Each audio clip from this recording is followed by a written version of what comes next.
At my billionaire grandfather's will reading, they called me a thief. Everyone believed them. Then the lawyer said, "Your grandfather expected this." Turned on the hidden camera, and the room went silent. The library felt like a vacuum.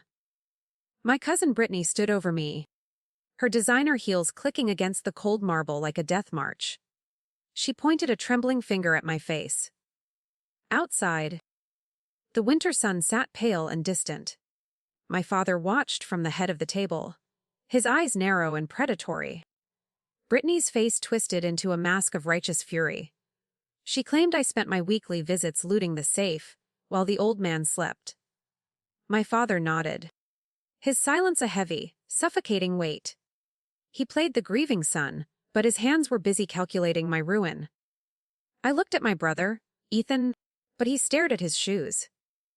The air in the room grew thin and metallic. Every person I shared a name with had already decided my guilt. Then, the lawyer touched a button. The large screen above the fireplace flickered into a bright, clinical life. It displayed a time-stamped view of the hallway outside the study. The family leaned forward like a pack of starving wolves.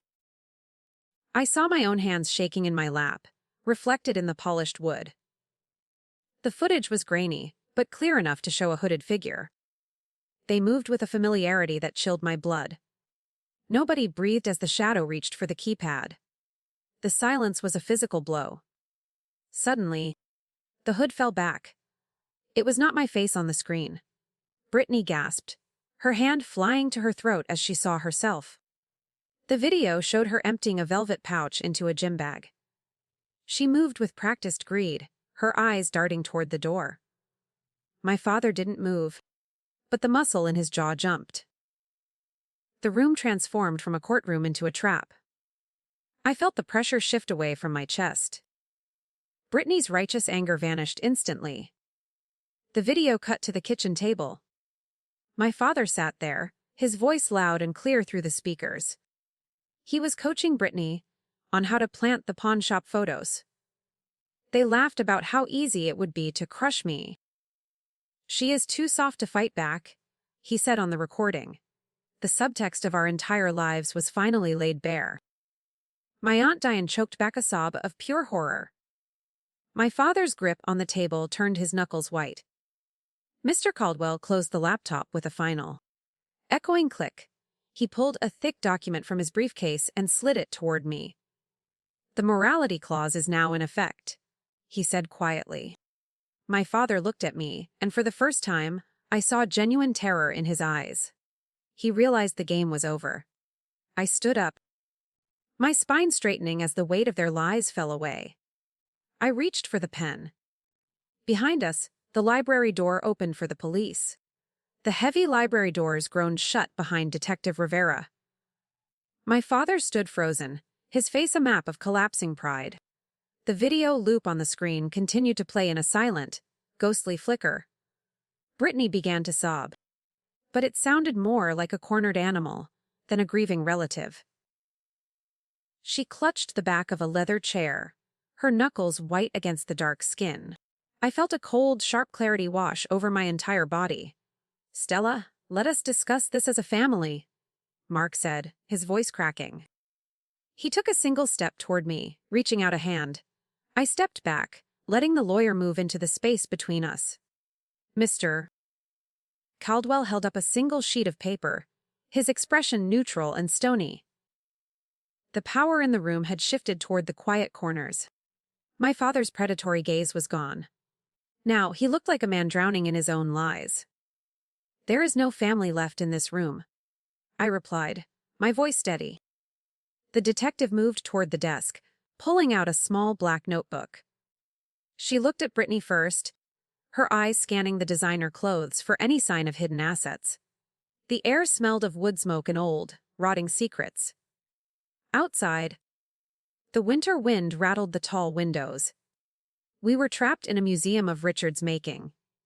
My grandfather's sharp eyes seemed to watch us. The lawyer tapped the laptop screen, bringing up a new file. It was a detailed list of every item stolen from the wall safe. The values were listed in cold, red numbers that totaled millions. Brittany gasped when she saw the specific dates. Richard had been documenting her greed for months without saying a word. He let her feel safe while he built her cage. My cousin looked at the screen and simply sat on the floor. "I can return the watches," Brittany whispered, her face buried in her hands. Detective Rivera leaned down, her posture professional but stern. She explained that returning the items was only the first step toward leniency. My father scoffed, trying to regain some shard of his former authority. He claimed the video was a deep fake or a cruel trick. Nobody listened to him. His influence had vanished the moment his own recorded voice admitted to the malicious frame. I reached for the mahogany desk to steady my trembling hands. My objective was clear now. I had to secure the estate to protect the legacy Richard built. Mark tried to intervene, blocking my path to the final documents. He hissed a warning about the scandals this would bring to our name. I didn't care about the name anymore. I only cared about the truth. I looked him in the eye and saw his fear of the shadows. Mr. Caldwell cleared his throat, drawing every eye back to the center.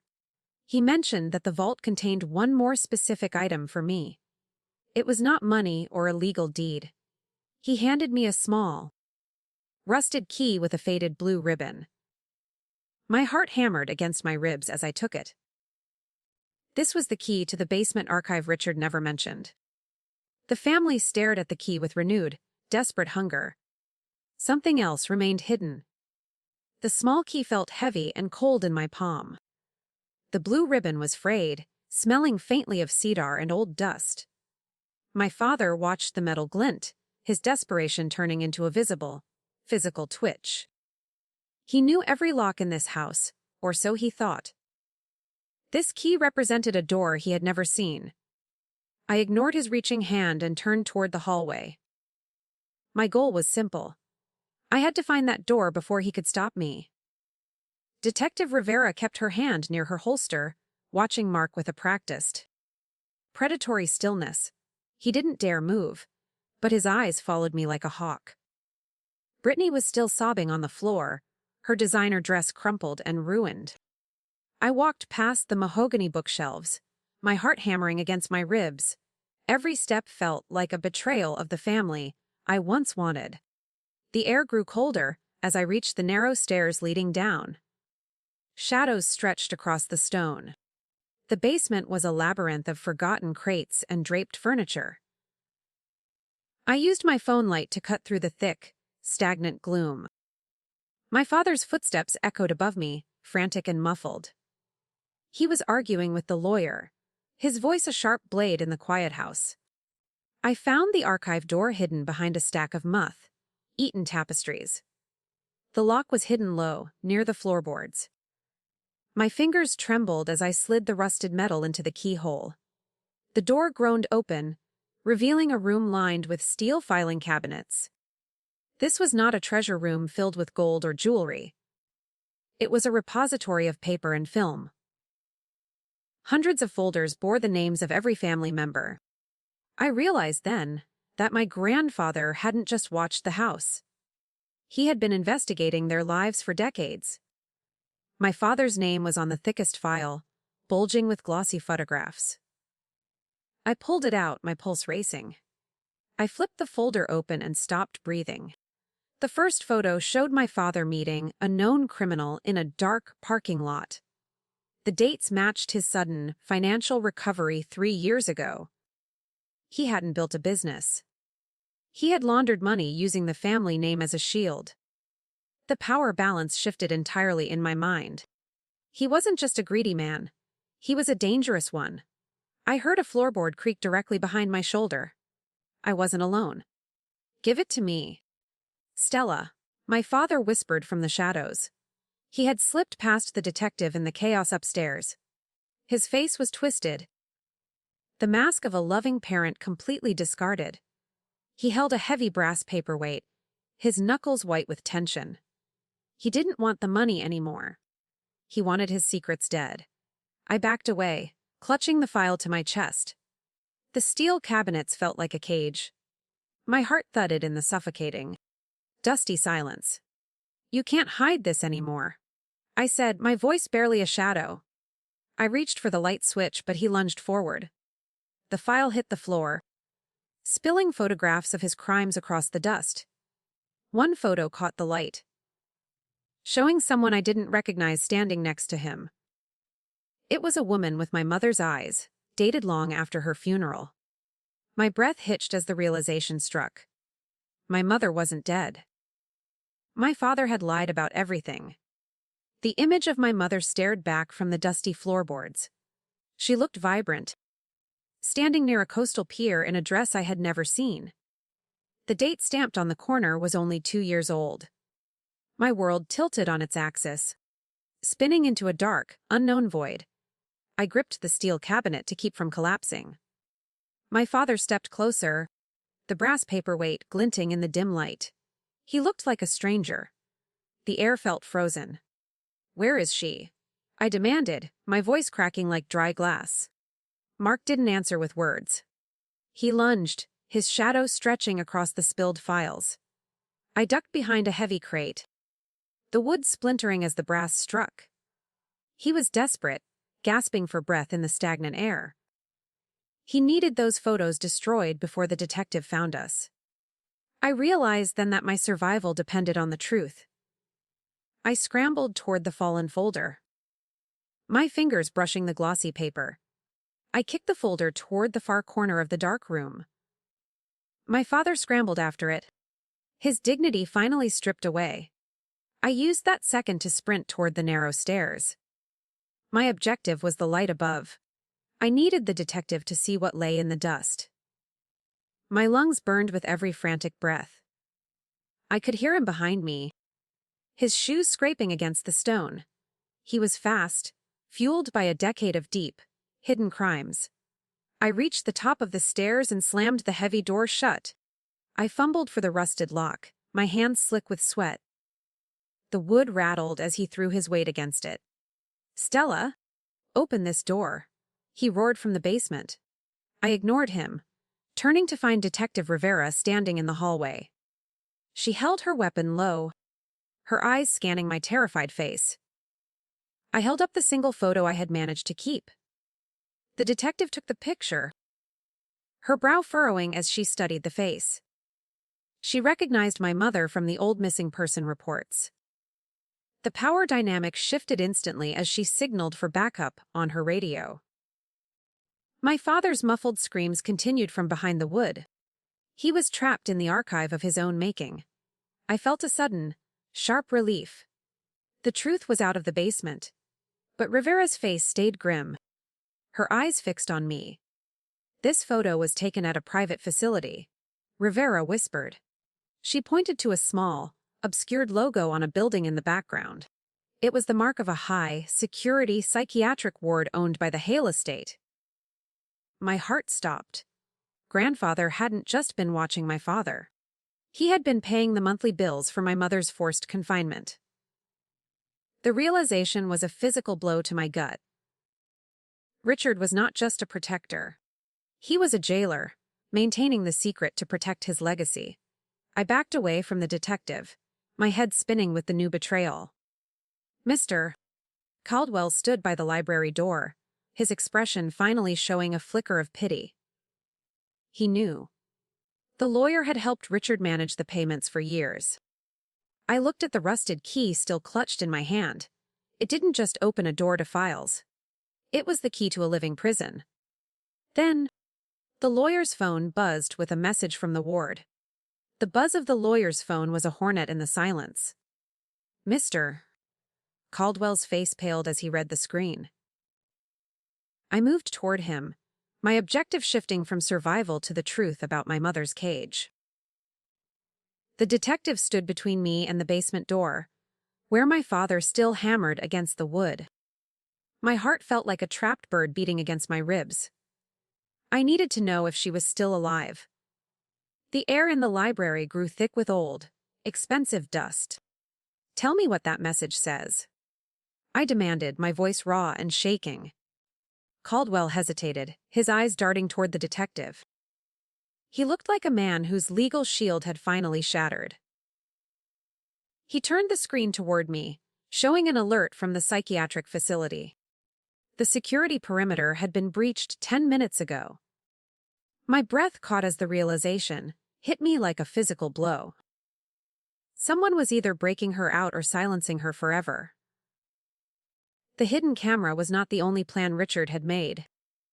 Detective Rivera barked orders into her radio, her professional mask finally cracking. She realized this was no longer a simple inheritance dispute. It was a kidnapping case with decades of history. My father's screams from behind the door suddenly stopped. The silence was far more terrifying than his rage. I grabbed my coat, ignoring the lawyer's attempts to stop me. My mother was out there, lost in a system built to erase her. The clock was ticking against her very existence. I ran toward the mansion's main entrance, my heels clattering on the cold stone. The winter air bit at my skin as I burst through the doors. Behind me, I heard the basement lock click open. My father had used a hidden spare key to escape his cage. I didn't look back to see him. I reached my car and fumbled with the keys. My hands slick with cold sweat. I had to reach the ward before the family's cleanup crew arrived. My mind raced with images of her face. The drive was a blur of gray trees and frozen asphalt. I followed the coordinates Caldwell had accidentally revealed on his screen. The facility was tucked away in a valley, invisible from the main road.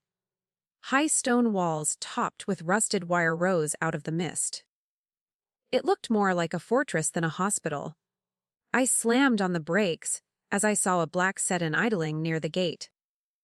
It was the same car from the basement photographs. I stepped out of my car, the gravel crunching under my feet. The gate was hanging open. Its electronic lock bypassed with surgical precision. I moved toward the entrance, my phone light cutting through the fog.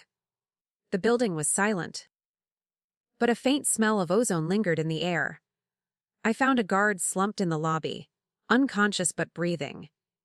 This was not a rescue mission. It was a professional extraction. I realized I was being watched from the shadows. A shadow moved near the elevator, and I froze. It was my brother, Ethan, holding a heavy medical file. His face was streaked with tears and soot. "I couldn't let them do it, Stella," he whispered, his voice trembling. He pointed toward the stairs, indicating they had moved her to the roof. I looked at the file in his hand and saw my own name on the cover. My mother wasn't the only one they had been monitoring since birth. I was next. The file in Ethan's hand felt like a death warrant. I stared at my name on the tab, the ink stark against the clinical folder. My brother looked broken, his loyalty finally snapping under the weight of the family's crimes. He gestured toward the emergency stairwell with a frantic, jerky motion. My objective was clear. I had to reach the roof and stop them from taking her away again. The air in the stairwell was frigid and smelled of damp concrete. My heart hammered against my ribs like a trapped bird. We raced up the concrete steps, our breathing the only sound in the narrow space. My lungs burned with every sharp inhale. Ethan struggled to keep up, the heavy file tucked tightly under his arm. He whispered that our father had given the order to move her the moment the will reading turned sour. Mark was trying to erase the evidence of his longest lie. Every floor we passed felt like a year of lost time. I pushed through the final heavy door and burst onto the gravel roof. The wind whipped my hair across my face, stinging my eyes. A helicopter sat idling in the center of the rooftop, its rotors cutting the mist into gray ribbons. I saw two men in dark suits, pulling a frail woman toward the open bay. She looked small, her white gown fluttering like a broken wing in the rotor wash. My mother was alive, but she was barely conscious. I screamed her name, but the roar of the engines swallowed my voice whole. The men did not even look back. I lunged forward, but a hand gripped my shoulder and yanked me back. I spun around to find my father standing there, his face distorted by the flashing lights. He looked older, more desperate, and entirely devoid of the polished mask he wore at the mansion. He wasn't trying to hide the brass paperweight anymore. He held a small, black remote control in his left hand. The power balance shifted as he pointed it at the helicopter. "Don't take another step. Stella," he hissed. He looked ready to kill us all. "You already lost Dad," I shouted over the mechanical thunder. Ethan stepped forward, holding the medical file up like a shield. He told our father that the data had already been uploaded to a secure cloud server. The look on Mark's face changed from rage to a hollow, terrifying blankness. He realized his leverage was gone. If the helicopter left, the flight path would be tracked by the police. The men by the aircraft hesitated, looking toward their employer for a new set of orders. The wind howled through the steel railings. Suddenly, the helicopter engine coughed and died. The rotors slowed to a rhythmic, heavy thud before stopping completely. A new voice crackled over the rooftop speakers, calm and chillingly familiar. It was Mr. Caldwell, speaking from the facility's control room downstairs. He informed us that Richard had installed a remote kill switch in every vehicle owned by the estate. My grandfather had planned for this exact moment of desperation.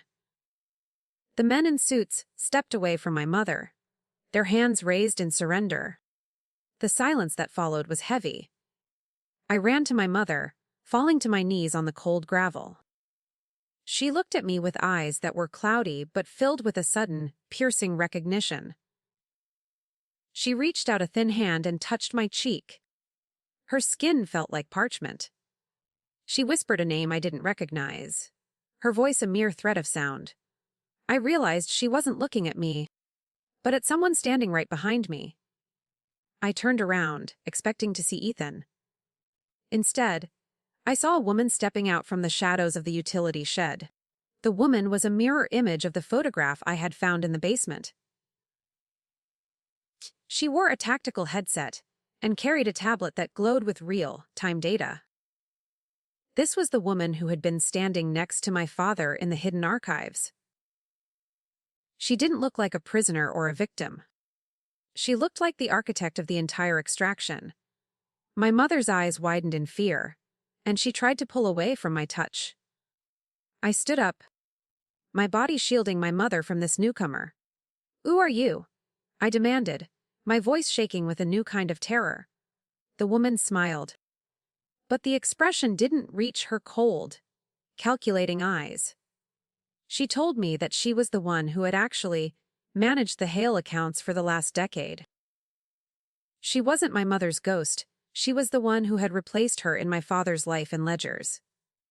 She tapped the tablet, and my phone buzzed with a notification. The entire Hale fortune had just been transferred to an untraceable offshore account. We were finally alone, the digital numbers ticking toward zero. The wind howled across the rooftop, carrying the scent of jet fuel and betrayal. The woman in the shadows, whose name was Elena, watched the tablet with clinical detachment. My objective was clear: stop the transfer and protect my mother. But the primary obstacle was the digital wall she had built around the estate. My father stood paralyzed, realizing his mistress had been his true architect and eventual executioner. She was the one who controlled the money now. The helicopter sat dead on the pad, a useless metal carcass. Elena stepped closer, her heels clicking on the wet gravel with a rhythmic, terrifying precision. She explained that Richard had known about her, but allowed her to stay. He wanted to see if anyone would choose family over the numbers. My father had failed that test years ago. The power balance shifted as she handed me a second tablet from her bag. It displayed a live feed of the lawyer, Mr. Caldwell, being detained downstairs. He was not my protector anymore. He was her associate. "You think you won because you have a will," Elena said, her voice thin and sharp. She tapped the screen, and the transfer progress bar reached 90%. My mother gripped my arm, her fingernails digging into my skin. She was trying to tell me something, her eyes darting toward the utility shed.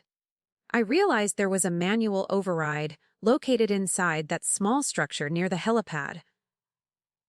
I had to reach it before the bar reached the end. The distance felt like miles. I bolted toward the shed. I burst into the shed, the air inside smelling of grease and electricity. A large metal lever was bolted to the wall, glowing with a dull red light.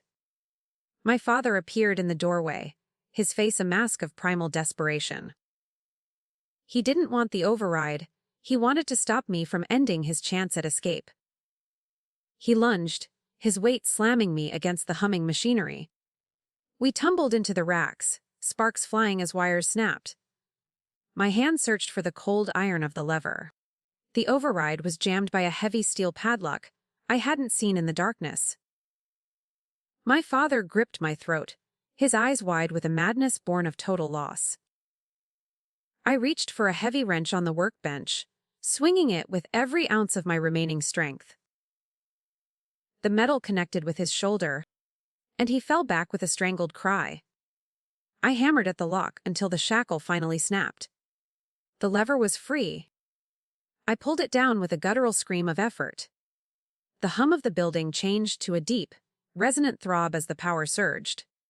Outside, the helicopter's lights flickered back to life, but the engines remained silent. The tablet in Elena's hand began to beep a shrill, rhythmic warning. The manual override hadn't just stopped the transfer, it had initiated a total data wipe. Every offshore account connected to the Hale name was being emptied into a public charity fund. Elena's professional mask finally shattered. She screamed at the screen, her cold composure gone, just before she bolted toward the service elevator to vanish into the rain. I walked back onto the roof, the rain beginning to fall in cold, heavy sheets. My mother was standing now, leaning against the dormant aircraft. She looked at Elena and my father with a gaze of profound, silent pity. The sirens of the backup police units echoed from the valley below. The game of numbers and shadows was finally ending in the gray light of dawn. I felt a strange, hollow victory. The money was gone. The secrets were bare. We were finally free. Detective Rivera appeared on the roof, her weapon drawn and her expression set in stone.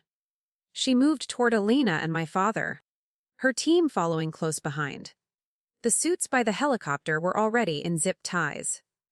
The wind died down, leaving a heavy, expectant silence in the air. I held my mother close, her breathing steady for the first time in years. The medical team approached us with a stretcher. We were safe. But the lawyer was still missing from the group. Mr. Caldwell had vanished from the control room during the chaos of the data wipe. Rivera's radio crackled with a report that a secondary vehicle had cleared the gate. He hadn't been Elena's associate. He was a third player with his own secret agenda. I looked at the medical file Ethan had dropped in the gravel.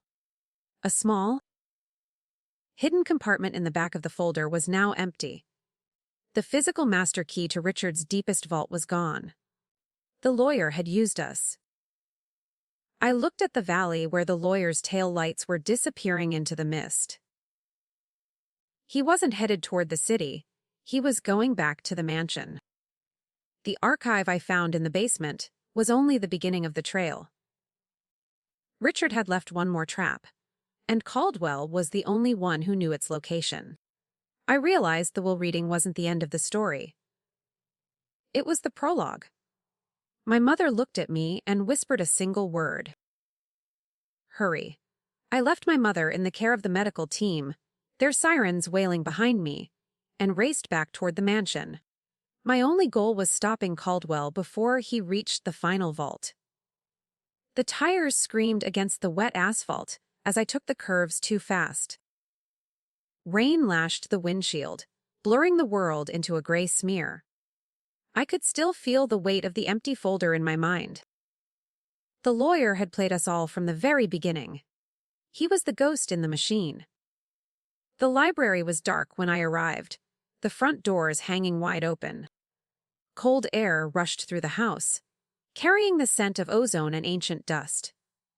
I saw the faint glow of a flashlight moving deep within the basement stairs.